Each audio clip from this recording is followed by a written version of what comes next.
সুপ্রভাত আমার প্রিয় বন্ধুরা, কেমন আছো তোমরা সবাই? আশা করছি সবাই অনেক ভালো আছো আর সুস্থ আছো। তোমাদের ভালোবাসা আর আশীর্বাদে আমরাও কিন্তু অনেকটাই ভালো আছি। এমজি ফ্যামিলির আরও একটি নতুন ভিডিওতে তোমাদের সকলকে অনেক স্বাগত। নদিয়া জেলার একটি ছোট্ট গ্রাম থেকে আমি মৌ, একজন সাধারণ ঘরের গৃহবধূ। আজ শনিবার, ঘড়িতে সময় হয়েছে ওই রাত 7:30 মতো। তো এখন থেকে আমি আমার ভিডিওটা শুরু করছি। আর ওইদিকে তো দেখতেই পেলে মনার দুষ্টুমি। মনাকে একটা ওড়না পরিয়ে দেওয়া হয়েছে কাপড়ের মতো করে, তো ও কিন্তু ওরকম করে খেলা করে বেড়াচ্ছে। আর যেহেতু গরম, সেহেতু না উপরের ঘরে থাকাই যাচ্ছে না, তো সেই কারণে নিচে এসে বসেছিলাম আর মনা ওইভাবে খেলা করে বেড়াচ্ছিল। আর তারপরে তো এখন প্রায় 8:30 মতো বেজে গেছে। তো এখন আমি চলে এসেছি কিন্তু রান্নাঘরে।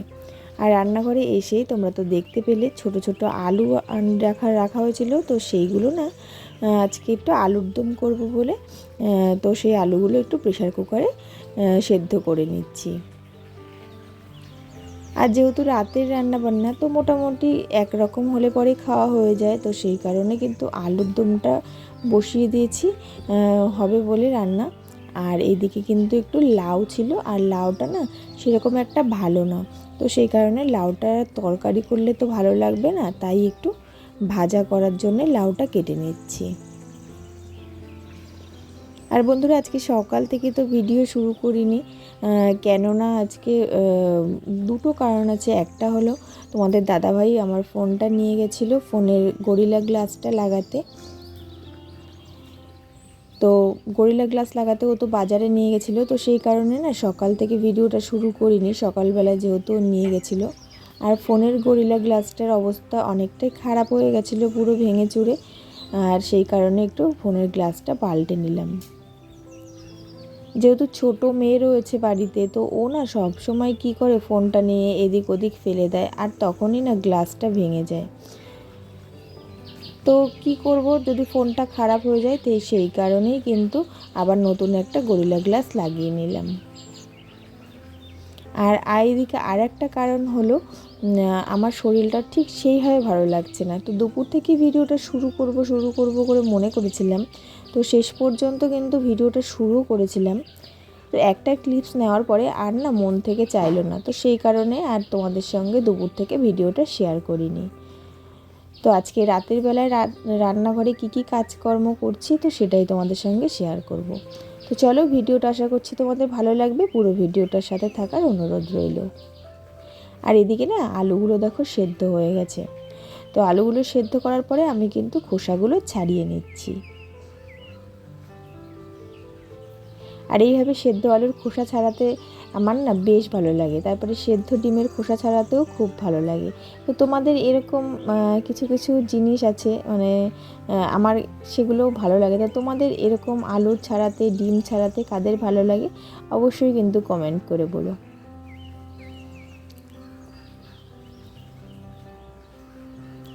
আর খুব একটা বেশি আলুর এখন তরকারি তো হবে না রাতের বেলায় যেহেতু, তো সেই কারণে মানে 500 গ্রাম মতন আলুরই কিন্তু সেদ্ধ করা হয়েছে, তো সেটাই আর কি তরকারি হবে। আর ওইদিকে বড়দি তো রান্না করছে, আর আমি এইদিকে সমস্তটাই গুছিয়ে দিচ্ছি। পুরো দিনের বেলার মতো যেমন আমি সমস্তটা গুছিয়ে দিই বড়দি রান্না করে, ঠিক তেমনই রাতেও কিন্তু আমি সমস্তটা গুছিয়ে দিই, বড়দি কিন্তু রান্না করে নেয়। আর যা গরম পড়ছে বন্ধুরা, রান্নাঘরে তো থাকাই যাচ্ছে না, তবুও খেতে তো হবে দুটো, তো সেই কারণেই কিন্তু রান্নাঘরে আসা। আর তারপরের কথা যে শুধু তো সেদ্ধ সাদ্ধা দিয়ে খাওয়া যায় না, তো সেই কারণে একটু তরকারি করে নিচ্ছি। আর এদিকে সবজির খোসাগুলো যেগুলো কেটেছিলাম, তো সেগুলো কিন্তু একটা পাত্রে সুন্দর করে রেখে দিলাম। তো এইগুলো আবার গরুকেও দিয়ে দিতে পারি, আবার কিন্তু ফেলেও দিতে পারি। আর আলুগুলো যেহেতু খুব ছোট ছিল না, তো সেই কারণে না মাঝখান দিয়ে একটু ছোট ছোট করে নিচ্ছি, তাহলে পরে খেতে ভালো লাগবে, তেল মশলাও ভালো যাবে। আর সবজি বলো, মাছ বলো, মাংস বলো, এগুলো একটু ছোট ছোট কাটলে পরে কি হয়, মানে আমার শাশুড়ি মায়ের কাছ থেকে শেখা যে যে কোনো জিনিস একটু ছোট ছোট করে রান্না করলে পরে তাহলে তাতে তেল মশলা ভালো করে যায় আর মানে তরকারিটার স্বাদটাও কিন্তু দ্বিগুণ হয়ে যায়। আবার মাংসও তাই, তুমি একটু ছোট পিস করে রান্না করবে, দেখবে তাহলে কিন্তু তাতে তেল মশলাটা ভালো যাবে আর খেতেও ভালো লাগবে, রান্নাটাও ভালো হবে। আর তাছাড়া যদি বড় সংসার হয় তাহলে কিন্তু একটু অল্প অল্প অল্প অল্প না, ছোট ছোট করে জিনিসপত্র কেটে কুটে রান্না করলে কিন্তু সবাইকে নিয়েই পুষিয়ে যায়। আর এদিকে দেখো মশলাটা বানাবো বলে আমি এদিকে কিন্তু টমেটো, জিরে, আদা আর শুকনো লঙ্কা নিয়ে নিয়েছি। আর তারপরে তো মিক্সিতে চলে এসেছি, মিক্সিতে দিয়ে দিয়েছি আর কি মশলাটা পেস্ট হওয়ার জন্যে।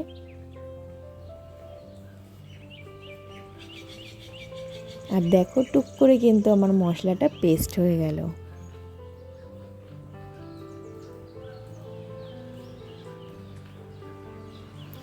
আর ওদিকে তো ভাতটা রান্না হয়ে গেছে, তো সেই কারণে না আমি এই যে ভাতের হাঁড়ি থেকে আর কি ভাতটা একটা গামলায় বেড়ে রেখেছি।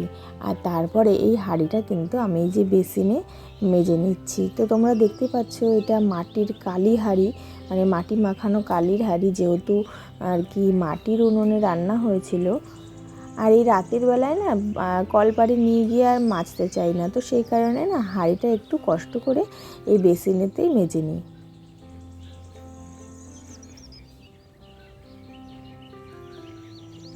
আর আমরা অনেক খাবার হজম করতে পারি কিন্তু একটা কথা হজম করতে পারি না। তো এই কথা হজম করাটাও কিন্তু একটা গুণ। কেননা কিছু কিছু জীবনে এমন কিছু কিছু কথা থাকে যে কথাগুলো কিন্তু সবার সাথে শেয়ার করা যায় না, সেটা একান্তই নিজের, সে সংসার জীবনের কথা হোক আর নিজের মানব জীবনের কথাই হোক। তো সেই কথা কিন্তু কিছু কিছু এমন কথা থাকে, আমি সব কথা বলছি না, কিছু কিছু এমন কথা থাকে যেটা কিন্তু সবার সাথে শেয়ার করা যায় না। হয়তোবা কারোর সাথে শেয়ার করলে সেটা নিয়ে একটা গণ্ডগোল অশান্তির সৃষ্টি হয়। আবার দেখা যায় কখনো কখনো সেই জিনিসটা কারোর সাথে শেয়ার করলে পরে পরবর্তীতে নিজের ওপর তার এফেক্ট পড়ে। তো সেই কারণে আমরা যদি এক থালা ভাত হজম করতে পারি তাহলে কেন একটা কথা হজম করতে পারবো না? তো এই জিনিসগুলো যারা পারে তাহলে আমি তাদেরকে মনে করব তারা সত্যি গুণী, কারণ তারা সংসার বাঁচাতে, নিজের জীবন বাঁচাতে তারা কিন্তু এই কাজটা করে থাকে। তো অনেকেই আছে পেট পাতলা, সব কথা সবার সাথে শেয়ার করে। হ্যাঁ, সবার সাথে সব কথা শেয়ার করো ঠিক আছে, কিন্তু জীবনে তো, মানুষের জীবনে তো এমন কিছু সিক্রেট থাকেই যেটা কিন্তু সবার সাথে শেয়ার করা যায় না।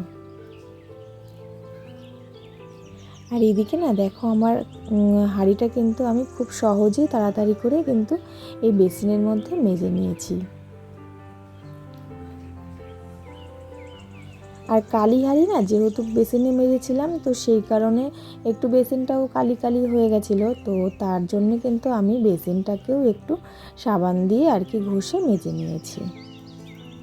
আর এইদিকে দেখো তোমরা তো দেখতেই পেলে যে আলুর দম রান্না হবে বলেছিলাম, তো এ দেখো আলুর দমটা কিন্তু বসিয়ে দেওয়া হয়েছে আর প্রায় ফুটছে।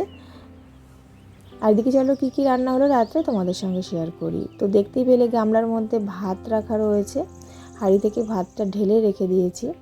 আর এই যে সামনে রয়েছে হচ্ছে মনার খাবার ডালিয়া, আর তারপর ওখানে লাউ ভাজা, আর হচ্ছে গোল গোল ছোট আলুর দম, আর এখানে রয়েছে বড়ি ডাঁটা আলু দিয়ে দুপুরবেলাকারের তরকারি।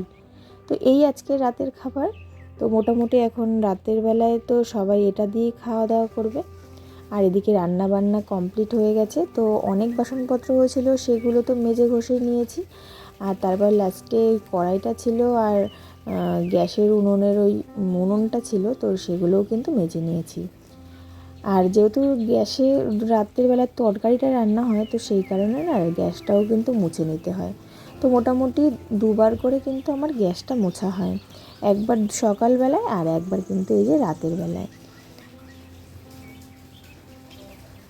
আর এদিকে না দেখো আমি গ্যাসটা কিন্তু সুন্দর করে মুছে নিচ্ছি, যেরকম করে প্রতিদিন মুছি তাতে কিন্তু আমার তেল ময়লাটা, মানে তেল চিটেটা কিন্তু গ্যাসে হয় না।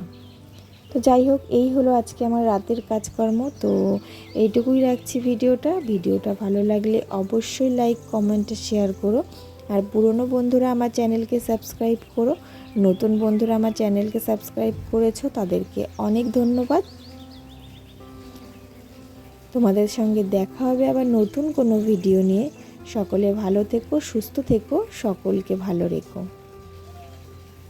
গুড নাইট বন্ধুরা, টাটা।